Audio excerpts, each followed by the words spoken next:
Hey guys, Luke behind the camera here today with Kalil. What did you do today, Kalil? We won the OTS playing Tearlaments. Right, show us the list. Alright.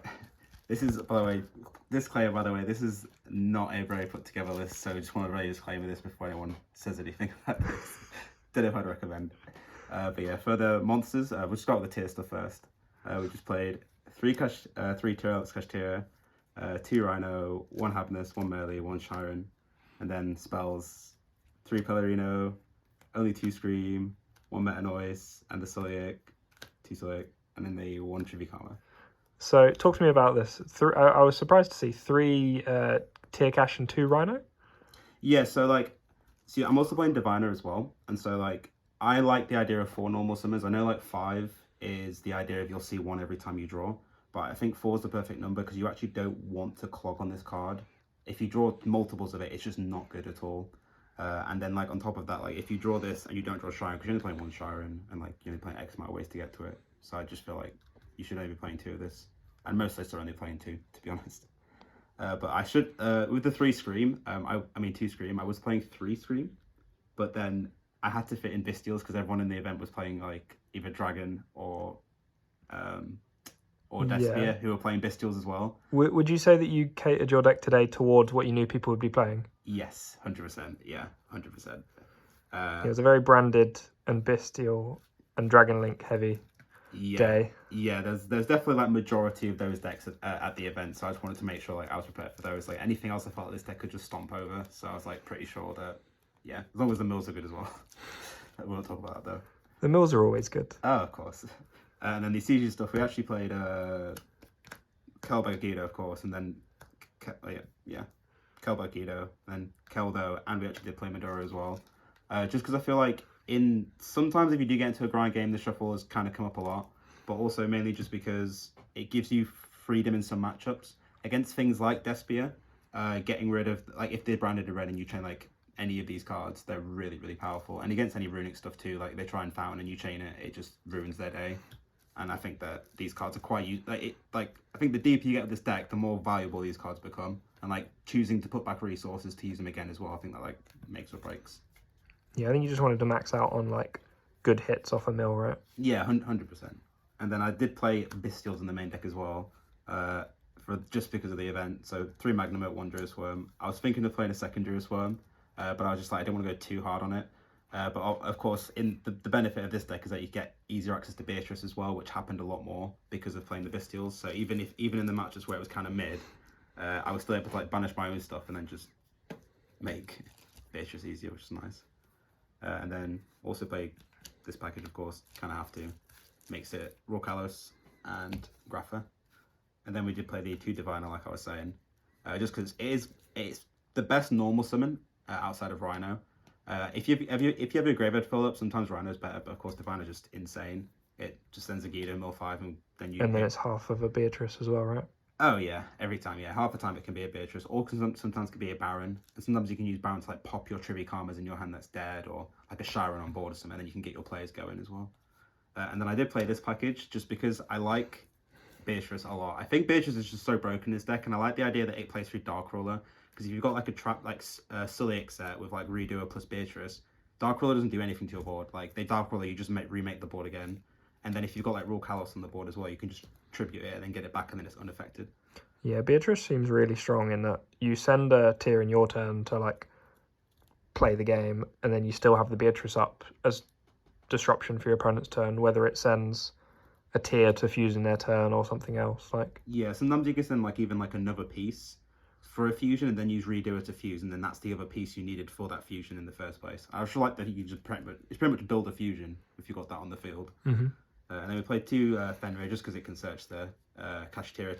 Oh no, sorry, tier Cash tier. Sorry to say the other way around. And also because it's really good going first or second and can help in the grind game sometimes.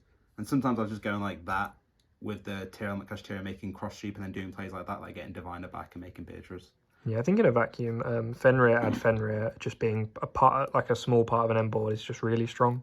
Yeah. Bodies small decks like Sprite and stuff. Yeah, it's awkward to play through as well. If you're going starter and then searching blue and then going jet, I just banish it on Resolution, and then it's if you've got 2, what are you doing? and then I played Beast. I only played Beast. I actually didn't play Winder, and the reason why is because I just wanted a bit, like an extra bit of luck on the mills, if that makes sense. Yeah. It's because like I was kind of like weighing up how many good mill hits I had percentage wise and stuff, and I wanted like one more extra. And it's between this and Hell Shuttle. I just picked this one just I think I like the draw more than the random mills, because sometimes it's just kind of one mill that's kind of weak. And then Destrudo, because this plus the 7s make a bit like this plus Tearlaments Cashier, like a 4 on board is Baron, and Baron is just broken in this deck. And then See-Through Pollock is broken, and then Foolish Bro for the same reason. You don't need to explain that, to be honest. Now onto our extra deck. Yazoo. Played for Fusions, Rukalos, Kaleido, standard. Garnet Camera for their poly. It's very standard. We played this mainly because of Super Poly, but also because it comes up a little bit more now than it used to. I think before list, like post list, or sorry, pre-list, this was like kind of mid. I wouldn't have played it, but like now that there's more like sprite around and things like that, like making it 2 level 1. Yeah, I was about to say sprite is where it really shines. Like the level modulation probably being more important than the negate. Yeah, for sure. And I just think that even without Super Poly being in, I think I would still play this card at this point, just because I do think it's just good enough for this format. And then I played this. I only actually summoned it like once or twice, but it's just like if you've got Malicious in the graveyard with a fusion, you can discard ones, send a Malicious, and it comes up sometimes if you've got Trivia Karma in your hand, or if you've got like a Malicious in your hand to send, because then you can fuse with it again. And yeah, putting the Malicious back in deck is really cool. Yeah. Blood Dragon, of course, standard. Garura. Garura is actually harder to make in this deck than people realize. About like a Dark Aqua, you literally need to have another tier in the graveyard, so it doesn't actually come up that much. So the only reason I really played this was because of Super Poly more than actually, because you can make it, because it's actually just really hard to make nowadays. And then Grapha, because just broken anyway. Spell and Track card negate. Yeah, it's something the deck really needs, isn't it? Just adds an extra layer of like Crime Baron sometimes. Yeah. And then for XYZs, Reader, standard. Played this just because like if you open bad hands or they like shift you or something, you can just go into this and hold for a turn. Yeah, it's really good into both cash and flu. Yeah, specifically flu as well. It's actually yeah, more so into flu. It's just be lights game winning. Out. Yep. And then best card in the deck by short, like by Country Mile Beatrice. Like this card was just going in all day. I've summoned it so many times. And then I played Zeus just because if you do Baguska them, then your next turn is supposed to be Zeusing them. And then with the Baguska, especially against cash, because sometimes, most of the time, I'll be honest, they can probably get through the Baguska, but they're not killing you. But if they can't get through the Baguska, then it's really awkward for them, and then you're probably just winning through a Zeus. So that's your win con. And then I played Ball Blocker, just because there are some weird hands where you want to ditch the Malicious or ditch the Trivia Karma, and it was coming up a bit more than the other slot that I had in mind for this at the time, which is Winder, just because I was only playing, because I switched the deck up like kind of last minute, like I said. And so I wasn't playing the Bestials before, but then I switched it up. So I was like, I might as well play this just for like not clogging my hand and having weird extenders. Because sometimes you open like Fenrir plus Kashtira and it doesn't get you anywhere. And then I played the one cross sheet just because it's so good with like getting back the Diviner or using it as like interruption in their turn. Because sometimes you can special summon like a Kaleido Heart back if you like use Suliak or something on the arrows, and then that triggers cross sheet to bring back Diviner, send a Guido, mill 5, or send a Rhino Heart, special summon a Rhino Heart, send one, make another fusion. It's just so many. This is broken. Really versatile card, isn't it? Yeah, in this game it just feels insane. And then Baron just so easy to make. Like, why would you not? And then what we got in the side deck? Oh, it's so much theory.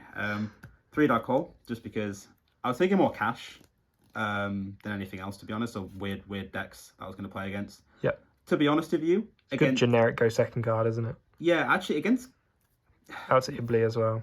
Yeah, it can be alright against Despia if they don't have the spell opening in their graveyard, but a bit mid. Played this, but I think maybe it should have been Evelyn. I'm not too sure. I mean, maybe it's been Dark Ruler. Sorry. Oh, Dark Ruler, not even me. Yeah. Yeah, it wasn't that good. I bet like it wasn't actually that insane, except the one time I drew it. Every other time I like either didn't draw it or just didn't feel like it was. Well, even if you did draw it, it wouldn't have been great. No, not at all. Cosmic, just because you have to play it. I don't really think I ever need to explain it more than that. I think it's just staple against pretty much most things. Well, not most things, but some things. Yeah, good into every runic variant. Pretty much, yeah. Pretty good into Dragon as well, if you Cosmic regained. And then I was undecided on side, so I played 2 of these. Just as like if someone is playing some random Ignista thing or like some towers like that. Pearly. Yeah, to be fair, I think I started it against you just because I think Borderland's really hard for this deck, my deck to out. I can't lie to you. That's fair. Just because I was like, this is like the out. But I don't even think it's that good. If you got Seal, then I just get absolutely clattered. So maybe that was an awful thing to decide. I don't know. Just realising. And then we played just 2 Bell. Yeah. Don't ask me why. I don't know. It's good. I can tell people why. So it's really good into the Runic Furhire deck. If you Bell the Donna, they pretty much pass. Yeah, thank you, Luke. Thank you. I mean, maybe they don't just pass, but it's really strong into the Donna, like to bring back 2. Yeah, I decided to get something. It's good into Bestials as well, which you're sort of scared of. Yeah, I actually think that's because if I can Bell and then get Raw Kalos on the board, it's also really hard for you unless you've got 2 Bestials. Yeah, sometimes you need Bell for the first Bestial, then Raw Kalos. Yeah, Raw Kalos can just dirty card. Play 1 Crime. I always side it in going if I'm going first, and I know I'm going first. I think I actually would consider maining Crime. I really do like the card. I just think that playing 5 traps is a bit too much, and I feel like you have to play Silica Meta Noise at this point. It helps when they're all good mills, though. Yeah. Oh yeah, it's me, innit? It's me. And then we played the 1 Scatter Shot for Time. We don't talk about this guy. About how it. Yeah, no, we don't talk about it. Put it away. We don't talk about it. Yeah, it wasn't even in my deck. We talked about it. Yeah. Right. Anything you want to add? Any shout outs? Oh, shout out to Luke for for recording the program. Shout out to Team Shift as well, of course. Always backing me. And our sponsors. Oh yeah, and our sponsors, Zombie Card Games as well. Subscribe, yeah.